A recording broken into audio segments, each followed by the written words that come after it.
Hello guys. So in the last video we discussed the XYZ affair and how the John Adams presidency were defined by the XYZ affair and the Alien and Sedition Acts. So today we are going to talk about the second part of that, the Alien and Sedition Acts. So, in the last video, we left off with, Britain, the US and France were bickering with each other.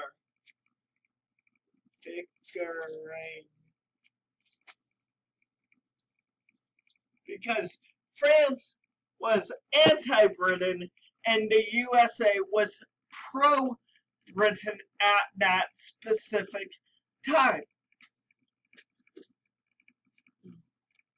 Hold on, guys. So the feud with France created bad blood between the political parties in America. Democratic, Republicans, and Federalists took advantage of every opportunity to undermine each other. So they used the policies behind the US and France. Sorry guys, I keep getting interrupted on this broadcast. So this created bickering and undermining of each other because we operate on a two-party system. In 1798, the Federalist-controlled Congress exploited the anti-French sentiment sweeping through the colonies to pass a series of laws known as the Alien and Sedition Acts. So there is 4 acts that I want to go through and break down with you. The first act is the Naturalization Acts. It lengthened from 5 to 14 years the residency requirement to citizenship, since many poor Europe immigrants favored the more inviting Democratic Republic Party. The wealthier aristocrats, Federalists, intended to use the act to delay their voting privileges. The Alien Enemies Act allowed the president to expel aliens in wartime. So alien is referred to immigrant.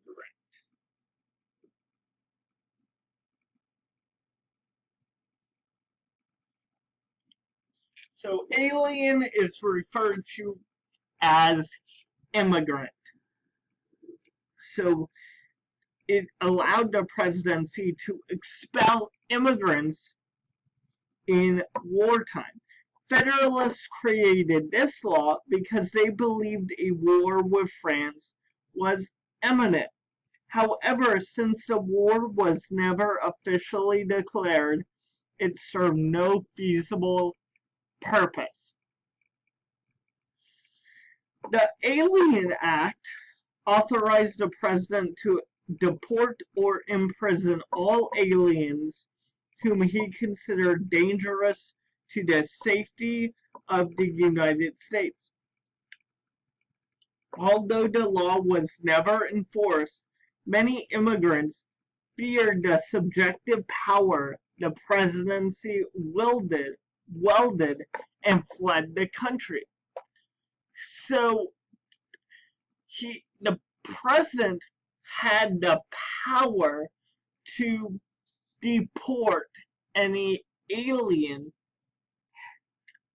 or immigrant for whatever reason at any time.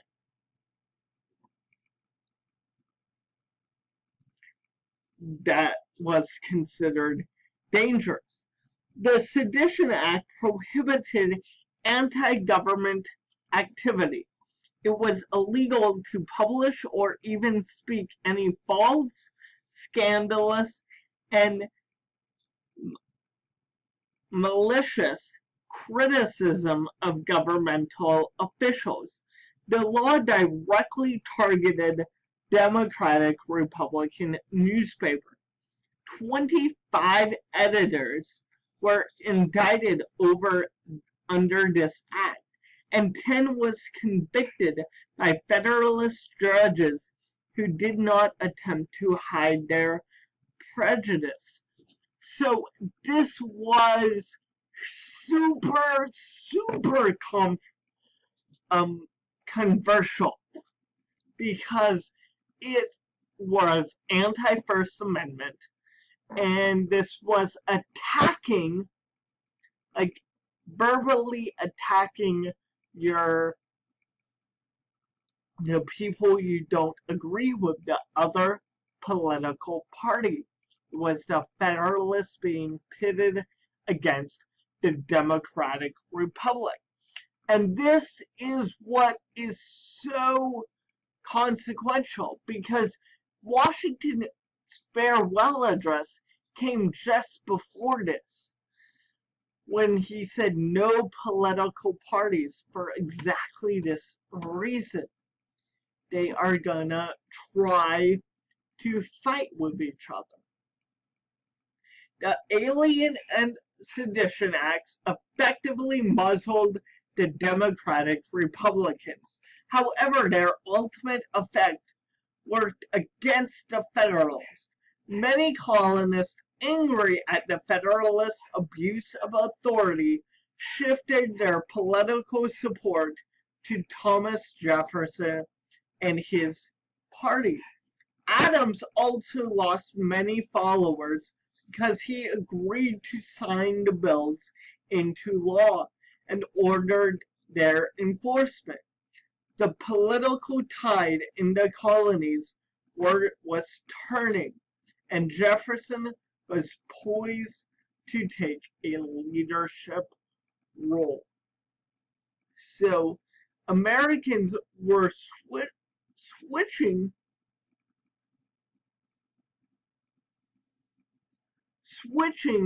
from the Federalists to the Democratic Republicans. In 1798, Jefferson and James Madison planned resolutions disputing the constitutionality of the Aliens and Sedition Acts.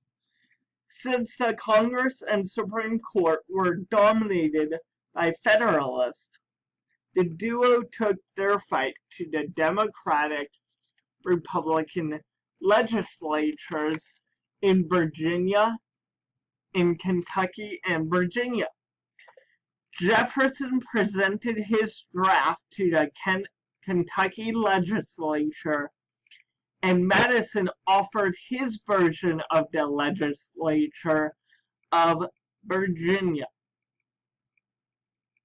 So the resolutions asserted that each state entered into a compact or contract with the national government and delegate powers to the centralized entity for the common good of all states.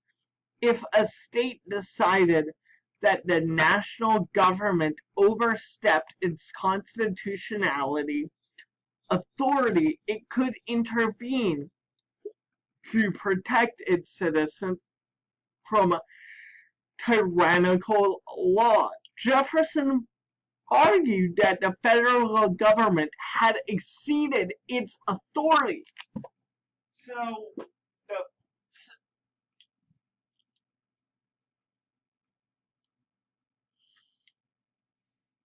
So, right now we have the Democratic Republicans and the Feds.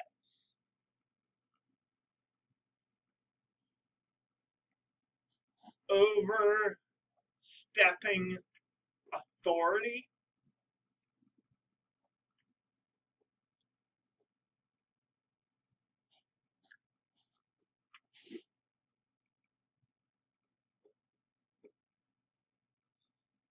Protect the government. Protect federal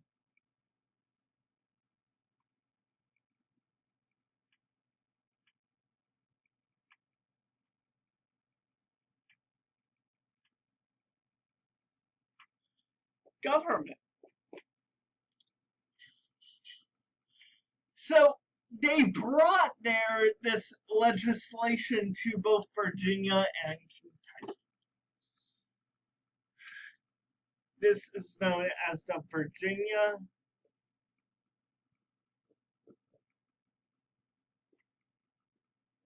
Kentucky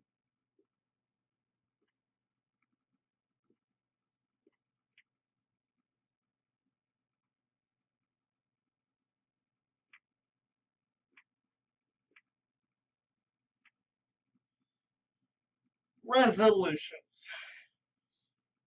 And they basically talk about this overstepping authority and tyrannical government because they escaped from tyranny from Britain. So they did not want to go back to this tyrannical government. Jefferson and Madison hoped that the approval of their Kentucky and Virginia resolutions would inspire other states to follow their lead to weaken the Federalist stronghold on government. Because they did have a stronghold, and we learned that from the Alien and Sedition Acts. They anticipated a swell of the membership of the Democratic Republican Party as voters uncovered the truth about the Federalist actions. However, no other states approved the resolution. Although the compact theory touting the power of individual states did not garner much support in the post-revolutionary era, it would prove to play a substantial role in the political events leading up to the Civil War. We'll talk about states' rights and how states' rights was a major reason behind the Civil War and the actions leading up to the Civil War. So I'll talk to you guys soon. I'll have another video ready for you guys soon. And we'll talk about the election of 1800 because Thomas Jefferson, the leader of the Democratic Republicans, is gonna be president. So we'll talk soon. I love you.